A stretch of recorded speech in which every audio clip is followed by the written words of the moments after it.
Sihirli İlmek Sepeti'nden herkese selamlar. Bugün herkesçe çok sevilen ve bilinen bir bitkinin nasıl çoğaltıldığı ve nasıl sulanması gerektiği hakkında birçok bilgi vereceğim sizlere. Evlerde en çok tercih edilen süs bitkilerinden olan aloe vera, şampuanından kremine, kişisel bakım ürünlerinde sıkça kullanılan bir madde olması nedeniyle de aslında oldukça tanınan bir bitki. Güneş nedeniyle oluşan lekelenmelerden ve yanıklardan kurtarmasının yanı sıra sivilcelerin hızla iyileşmesine destek olmasına dek diz ağrılarını da geçirmekte. Evet, şimdi evde aloe vera yetiştirmek isterseniz doğru şekilde bunu nasıl çoğaltabiliriz ve nasıl sulamamız gerekir? Bunlarla ilgili bilgiler paylaşacağım. İyi seyirler. Evet, öncelikle aloe vera'nın jelimsi yapısından bahsetmek istiyorum. Şöyle. Birçok alanda kullanılan çok güzel bir bitki. Evinizde eğer hala yoksa çok büyük bir kayıp. Bakın şu şekilde jelini çocukların düştüğü zaman yaralanmalarında falan kullanabilirsiniz. Moraran yerlerine, yanıklarda, özellikle cilt lekelerini geçirmede çok büyük bir payı sahip. Şimdi aloe vera'nın öncelikle bu kendisini zaten kırdığım yerden onaracak. Ben normalde keserek alıyorum.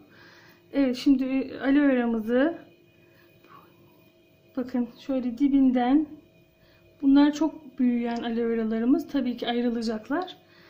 Ama dibinden çıkan yavruları dikkatli bir şekilde şöyle kökünden ayıracağız.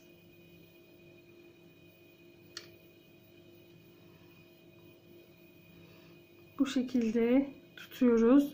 Toprak yapısı önemli aloe vera için. Çok fazla suyu sevmemesi sebebiyle geçirgen, humuslu bir toprak olabilir. Bunu tabii ki hobi marketlerden ya da çiçek reyonlarından çok rahatlıkla bulabilirsiniz. Hemen bu yavru aloe veramızı uygun toprağa dikiyoruz. Aloe verayı sularken 2 günde bir, 3 günde bir, kışın hatta haftada bir olmak üzere çok sık sulamamak gerekiyor. Elimizle toprağına dokunduğumuzda kuru olduğunu görmemiz yeterli sulamamız için.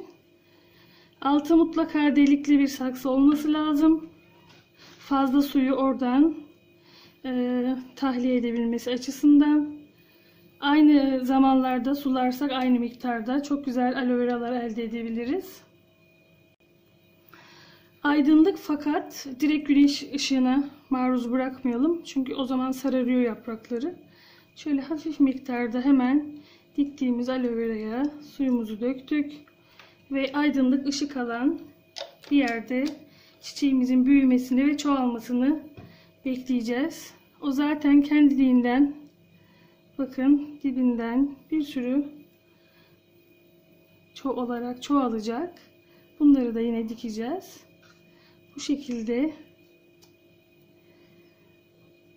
evinizde mutlaka bulundurmanızı tavsiye ediyorum. Bir sonraki videoda görüşmek üzere. Hoşça kalın.